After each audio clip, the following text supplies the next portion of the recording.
Avatar? Is it just Halo with furries?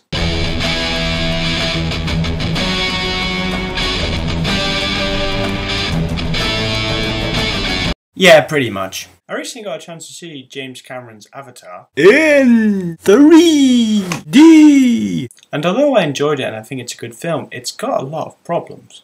I'm going to try to avoid spoilers where I can, but consider yourself warned just in case. But if you've seen the trailer, you can probably figure out how the plot is going to go. A plot in which a technologically superior Western force comes into a foreign environment populated by relatively technologically backward natives, and in an effort to better understand said natives, they send in one man to learn about their culture, who in time comes to sympathise with the natives' point of view. Yeah, that's a perfectly original plot. I think it's only been done once or twice. Pocahontas, Fern Gully, The Last Samurai, Dances with Wolves. Although in its defence, Avatar has less of Kevin Costner trying to demand Aramati from hotel staff. Several episodes of Stargate. I think they did it in an episode of Star Trek. Other than those few examples, like, oh wait, no haze. Oh wait, and Princess Mononoke. Sort of. So, yeah, it's another one of those films which is about the white man's guilt over what he did to indigenous peoples around the world. Wait, the 13th Warrior. Specifically the Native Americans. And the allegory is extremely thin. I, Turok, shall defend the Na'vi! The main reason why the humans are on this alien planet Pandora is to obtain what is clearly not an allegory for oil, a rare mineral called unobtainium. God, I feel stupid just saying it. You know what? Screw it. I'm just going to assume that unobtainium is a code name, because I cannot believe that they honestly get the titles for their rare minerals from TV tropes. Behold, my latest invention! It runs on fetish fuel! Ordinarily, I might use that as a flimsy excuse to take my top off. But the police have told me that I'm not allowed to do that anymore because of public decency laws. Wait, hang on. At any rate, Pandora's natives, the Na'vi... No, not that Na'vi. Get out of here! Don't take too kindly to humanity's attempt to drill their homeworld in search of, you know what. So, the humans send in one guy with a human-Na'vi hybrid called an Avatar to try and gain their trust, and over time, he comes to be more sympathetic towards them. Spoilers! And ultimately leads a rebellion to liberate the Na'vi's homeworld. Why do you need 3 hours to tell this story?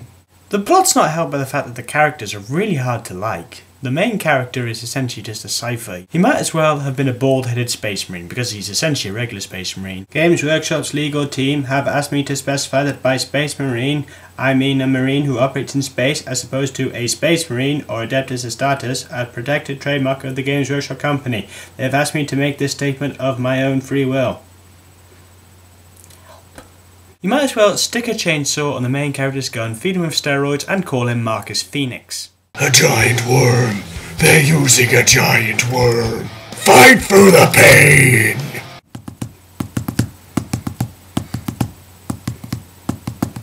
Can you hear something?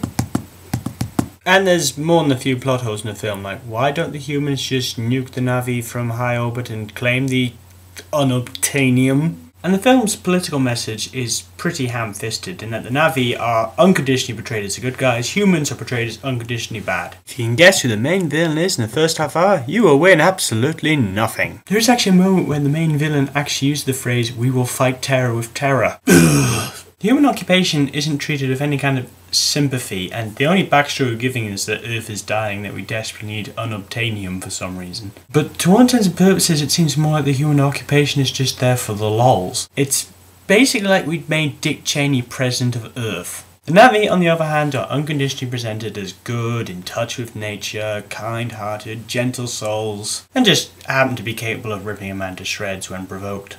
And one of them even looks a bit like Cocoa, as if to drive home the point that this film isn't terribly original. So ironically, for a film in 3D, the characters and the plot could have done with a lot more depth. Thank you, I'll be here all week. Seriously, it's like a drumming or something. I'm not too sure how many people are going to see Avatar for the plot, however. I think most people are going to go in for the visuals. And in that case, it definitely delivers. The CGI is fantastic. The 3D works. Although, I'm not convinced it's the future of cinema, because it kind of gave me a headache and it's really disorienting and I look like a complete Burk.